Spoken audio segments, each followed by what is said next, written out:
Warga Jalan Mangga, Kelurahan Wonosari, Kecamatan Prabu Mulih Utara, Kota Prabu Mulih, mendadak panik. Pasalnya, gedung SMP Negeri 1 yang berada di dekat pemukiman warga mengalami kebakaran pada Jumat 26 November sekitar pukul 4:48. Belum diketahui secara pasti penyebab kebakaran.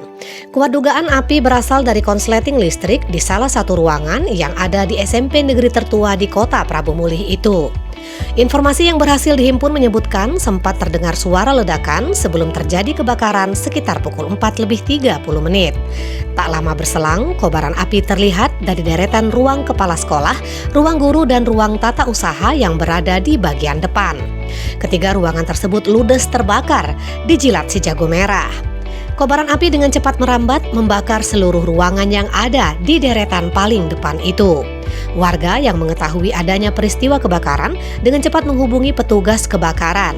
Sebanyak 3 unit mobil pemadam kebakaran dari Pertamina dan 2 unit PBK dari Pemkot Prabu Mulih tiba di lokasi kejadian berusaha memadamkan api. Dalam waktu sekitar 45 menit, kobaran api berhasil dikendalikan dan tidak merambat ke rumah-rumah warga yang ada di sekitar sekolah. Sri Pramuswari, warga yang tinggal di seberang SMP Negeri 1 mengatakan sempat terdengar suara ledakan dan tidak lama dari itu tetangga banyak berteriak kebakaran. Dikatakan wanita yang pernah menjabat sebagai Kabag Humas ini, kobaran api terlihat menghanguskan ruang kepala sekolah, ruang guru, dan ruang tata usaha. Prabu Agustiawan melaporkan dari Kota Prabu Mulih untuk Anda.